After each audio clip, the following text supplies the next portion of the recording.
kuidas ärianalüüsis tehtu on olulisel määral mõjutanud seda, mis ettevõtetes on juhtunud ja mis hakkab juhtuma edasi. Tänaseks ettevalmistudes viimase nädala jooksul toimus mitu olulist sündmust, mis pöörasid minu esitluse teatud mõttes pea peale. ETV2-st juhtusin ma vaatama dokumentaalfilmi Alateadvuse alkeemia. Kas keegi teist vaatas seda? Mõned vaatasid. Erakordselt põnev. Alateadvuse alkeemia selles filmis. Asi, mis paelus mu tähelepanu kõige rohkem, oli see, kuidas inimene ja arvuti ühendati omavahel analüüsiks. Ma räägin sellest kohe täpsemalt. Teisipäeval olin ma Tartu Ülikoolis. Istusin koos majandusteaduskonna väga tarkade inimestega ja koos psühholoogidega ja meie teema oli intuitsioon. Intuitsioon otsustamises, sellest on viimastel aastatel Eestis päris palju juttu olnud. Ja eile hakates kokku panema ja vaadates uuesti üle need lood, mida ma täna teile räägin, ma lõpuks taipasin, mul tuli peale see ahaa, et miks pärast need lood on olnud nii paeluvad, on see just nimelt selle tõttu, kuidas nendes olukordades on inimesed teinud otsuseid, mitte lähtudes oma loogilisest, arutlevast, analüütilisest mõtlemisest, vaid eelkõige lähtudes oma intuitsioonist. Esimene küsimus teile. Kas te olete rohkem loogiliselt mõtlevad või rohkem intuitiivselt mõtlevad ja otsustavad inimesed? Palun tõstke käsi, kes on rohkem loogiliselt mõtlevad ja otsustavad inimesed. Kes on intuitiivsed? Okei. Enam-vähem läheb see pooleks alati. Ma vaatasin oma raamaturiiulit, kui ma seda asja ette valmistasin ja leidsin, et mul ka on täitsa põnevaid. Seinast seina on raamatuid, millega ma olen ennast läbi aegade lõbustanud. See kohe võiks öelda, see on nagu selline heavy metal hardcore mõtlemise õpik. On ju modeling and management science tools for thinking, mitte nagu lihtsalt niisama, eks ole, aga kui ette paned omale hammasrattad pähe ja siis vaatad, et need nagu kõik õigesti ringi käiksid. Ja siis on teine raamat. Gary Klein, intuitsioon. Praegu oli jälle bingo. Gary Klein tuleb välja, on täiesti tuttav mees mulle. Just praegu taipasin ära ja kohe näitan, kus kohast. Viimased 10 aastat on olnud tähelepanuväärne inimeste ajutegevuse uurimises. Ja üks mees, kes on kindlasti suured jalajäljed vajutanud sellele teekonnale, on Daniel Kahneman. 10 aastat tagasi sai ta Nobeli preemia. Ta sai Nobeli preemia selle eest, et umbes viimase 30 aasta jooksul on ta teinud tohutu palju teadust, tohutu palju uuringuid, katseid inimestega ja näidanud seda, et me mitte ei ole ratsionaalsed versus emotsionaalsed, mis on olnud pikki aastaid nagu selline telg, eks ole, mille peale inimesi paigutatakse, vaid tuleb välja, et me ikkagi suures osas oleme irratsionaalsed. See raamat, Thinking Fast and Slow, ma arvan, et see on üks olulisemaid tööriistu inimestele mõistmaks seda, kuidas nad mõtlevad ja eriti kuidas nad otsustavad, kuidas sünnivad minu otsused. Ja mida selles raamatus, mis oli nagu see kõige olulisem, mis see tänase päeva kontekstis töötab, on see, et meie mõtlemises on 2 süsteemi. Mingil põhjusel psühholoogid nimetavadki neid süsteem 1 ja süsteem 2, neile tundub niimoodi olevat mugavam.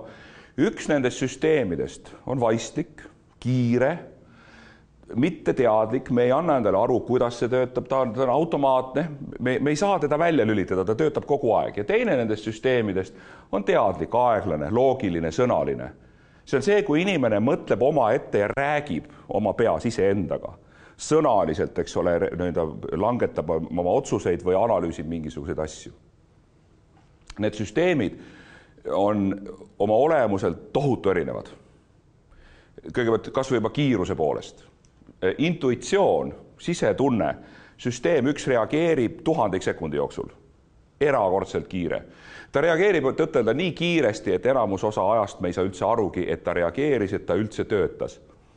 Võtke vormelipiloot, eks ole, kelle, kui te natukene mõtlete, eks ole, kui vähe aega on tegelikult, eks ole, seal rajal langetada sul otsuseid, millise käiguga, kus kohal ma pidurdan, millist trajektoori ma võtan, nüüd on mul 2 autot ees või taga, kas ma lähen nii või naa, see toimubki kõik 1000 sekundite jooksul ja nad teevad seda kogu aeg. Lõdvarandmega on ju. Ja teine süsteem, pool sekundit, on täiesti mõeldamatu, eks ole, mis toimub poole sekundi jooksul? Poole sekundi jooksul on vormelauto läbinud palju? 100 meetrit. Eks ole, mitu situatsiooni peab läbi, nii et keegi ei jõua nagu sellistes olukordades hakata analüüsima sõnaliselt, mis toimub. Ja väike test. Pange ennast valmis ja see on jälle selline, see käib nagu kiiruse peale. Kas see on palju või vähe? Öelge. Palju. Ja? Kas see on palju või vähe? On ju? Nägite, millise aja jooksul, eks ole, nagu saabus see arvamuste tipp, eks ole. Mitu sekundit läks aega. Lihtsalt puht juhuslikult see on 3,9 kraadid Celsiust. Esimesel juhul te kasutasite oma intuitiivse mõtlemise süsteemi, teil on sisse õpitud muster 39 palju. Ükskõik, kas see on kehatemperatuur või välistemperatuur, see on palju. See ei ole meile tuttav, meil puudub praktika, me ei ole seda harjutanud, me peame sisse lülitama süsteem 2 ja hakkama arutlema. Ja mõningase arutelu järel, eks ole, enamus inimesi tegelikult mõtleb välja, sest natukene me oleme ikka kokku puutunud. No kui ma oleksin sinna pannud R-tähe, eks ole, sappa, siis tõenäoliselt oleks te veel kauem mõelnud. K-tähega ilmselt oleks ka mõtelnud kauem kui F-tähega. Nii et niimoodi need süsteemid töötavad. Üks olulisemaid mõisteid, mille otsa ma siis nüüd koperdasin viimase nädala jooksul, mis analüütikuid aitab kõige rohkem edasi, aga muidugi ka mitte alati, selles mõttes kõik need jutud ei ole nagu absoluutsed. Kes teist on kokku puutunud mõistega vooseisund? Ei ole. Te ei ole lihtsalt seda sõna kuulnud. Ma võin kihla vedada, et igaüks teist on oma elus vooseisundit korduvalt kogenud. Vooseisund on selline mõtlemise, selline tegutsemise seisund, kus aeg ja ruum kaovad. Te ei märka seda, mis teie ümber on, te olete keskendunud sellele, mida te teete, ühel hetkel vaatate, oih, mis on toimunud, eks ole, vaatate ümber, kus ma olen. See on teadvuse kõrgproduktiivne seisund, kus inimene töötab kordades efektiivsemalt, kui ta töötab lihtsalt olles arutlevas analüütilises seisundis. Ja teine, mis on väga oluline vooseisundi jaoks, on see, et selles seisundis inimese motivatsioon on maksimaalne, absoluutne. Ta on täiesti keskendunud käsil olevale tööle, ta on 100% motiveeritud seda ülesannet lahendama. Nüüd selleks, et see vooseisund sisse lülituks, on tarvis päris palju asju, aga selleks, et ta välja lülitub, on vaja ainult ühte asja. Segajaid. Niipea, kui väliskeskkonnas mingisugune asi katkestab minu vooseisundi või midagi mind häirib, kui see häiring on piisavalt tugev, lülitub see vooseisund välja ja selle sisse lülitumiseks läheb 10–15 minutit. Mistõttu, kui te teete oma igapäevast tööd, siis teie kõige suurem vaenlane teie produktiivsusele on see, kui kolleeg tuleb ja sikutab varrukast või e-maili see teadane hüppab ekraani peale või telefon heliseb, eks ole, või keegi ajab kohvitassi selja taga ümber. Et teie produktiivsus kannatab kõikide nende väliste segajate all. Nüüd selleks, et see vooseisund käivituks, on vaja mida? Kõigepealt on vaja seda, et ülesande raskus ja analüütiku oskused oleks õiges tasakaalus. Kui ülesanne on liiga raske ja oskused on vähe, siis analüütik on ärev ja vooseisund sisse ei lülitu ja vastupidi. Kui mul on kogemust palju, aga ülesanne on liiga lihtne, siis seda asja teha on igav. Ja nüüd nendes olukordades, kus see intuitsioon tegelikult muutub oluliseks, on see, kui intuitsiooni kasutatakse valdavalt, intuitiivsed otsuseid tehakse valdavalt 3 liiki situatsioonides. Esimene nendest on eetiliste dilemmade lahendamine. Kas asi on õige või vale? See meid täna ei puuduta. Teine on probleemide lahendamine. Mis võiks olla õige lahendus? Ja kolmas, mis ma arvan, et on nüüd selles minu jutu kontekstis täna kõige olulisem, on uute asjade leiutamine, äratundmine, avastamine ehk innovatsioon.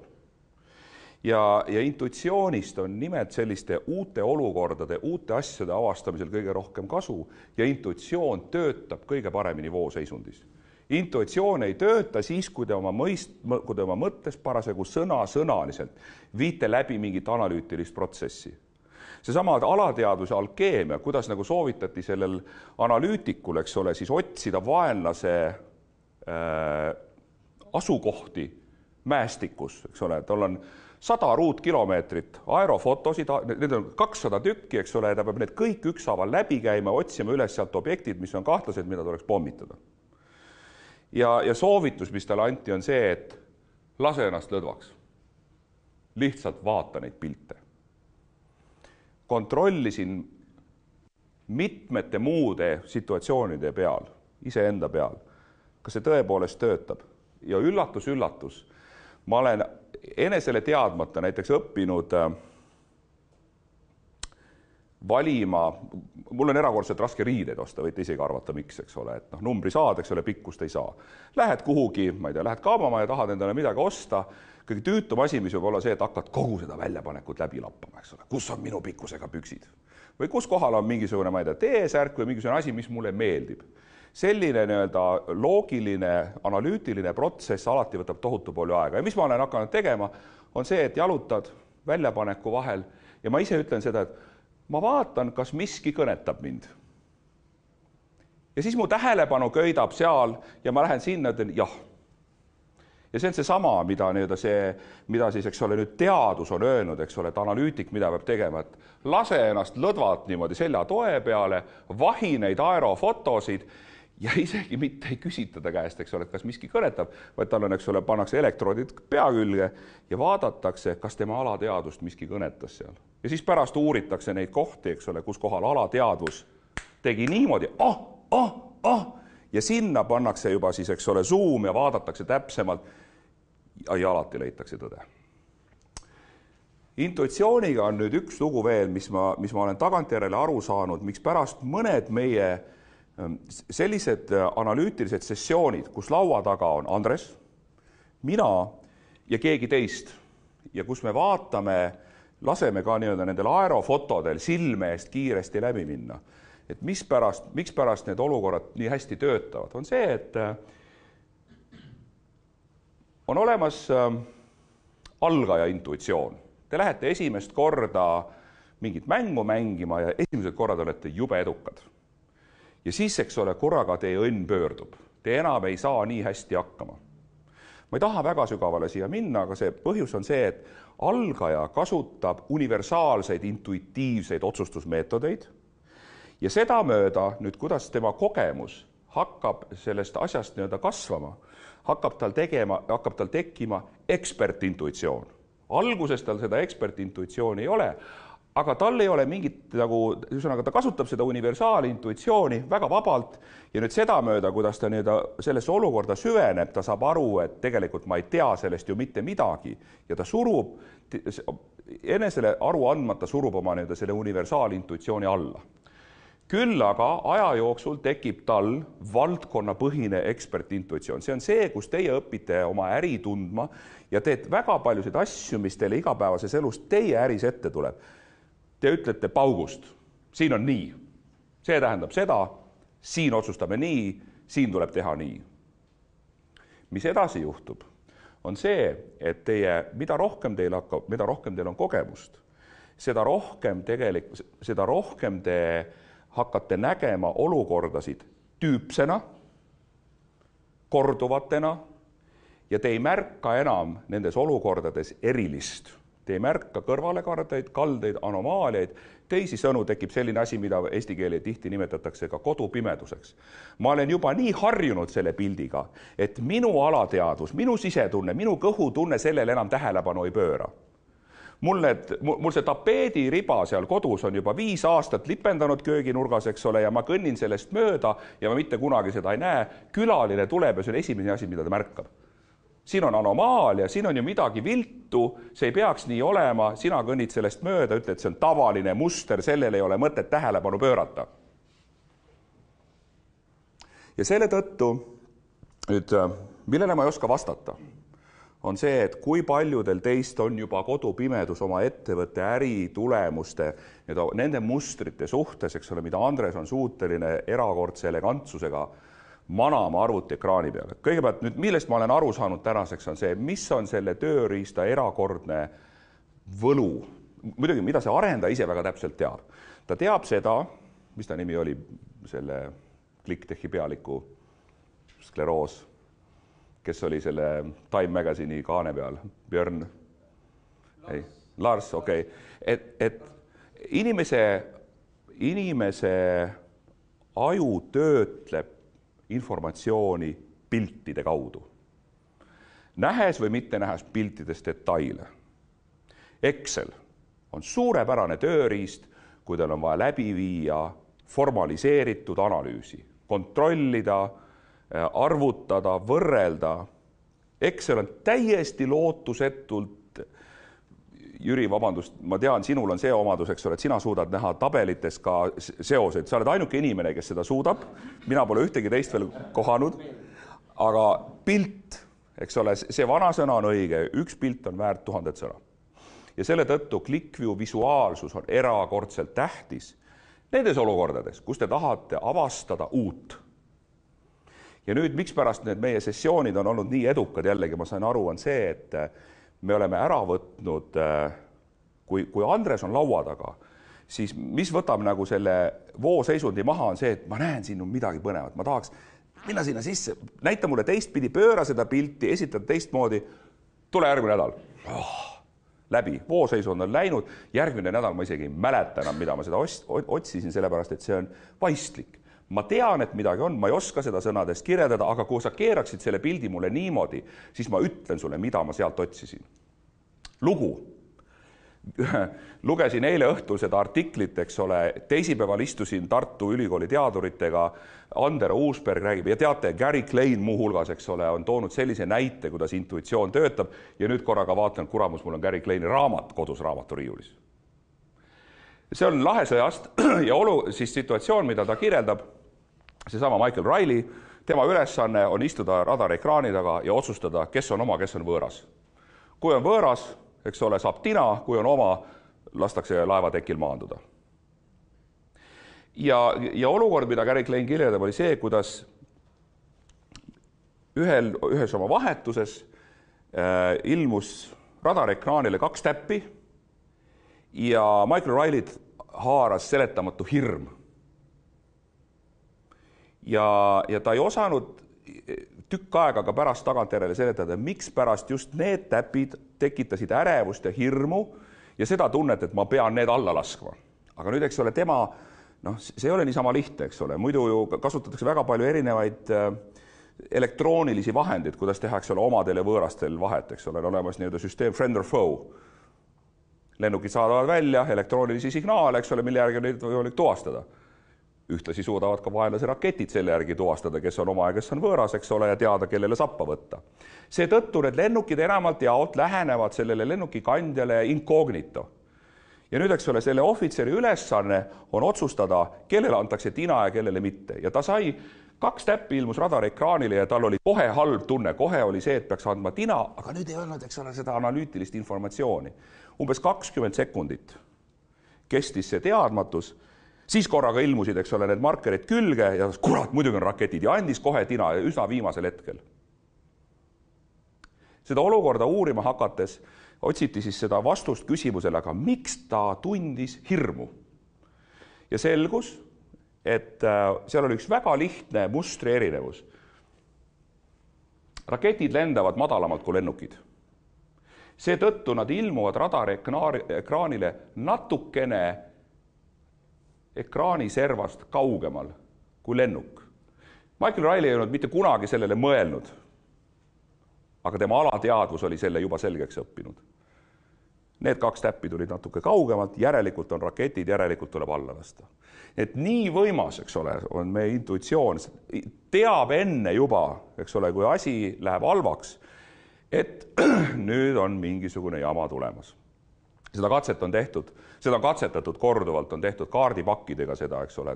Kaardipakki on manipuleeritud, sealt hakatakse kaardilauas jagama ja inimesed taipavad alateadvus, käed lähevad igiseks, tunne läheb ebamugavaks, seda on võimalik kõike mõõta, eks ole.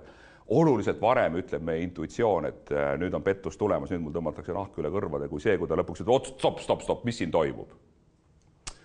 Nõnda, selle tõttu see ärianalüüsi kontekst on see, et me otsime seni märkamata jäänud mustreid. Ja see on see koht, eks ole, kus sellel visuaalsusel, kiirusel ja sellel, et need asjad tulevad täpselt siis, kui meil neid on vaja ja et meil on olemas ka erineva kogemusega inimesed ümber laua. Osad, kes jube hästi oma äri tunnevad, osad, kes, eks ole, on näinud neid üldisi mustreid, aga ei tunne seda spetsiifilist olukorda. Ja osad, eks ole, kes suudavad seda loogilise mõtlemisega ka luua kiiresti uusi vaateid, keerata seda radar-ekraani õigesse.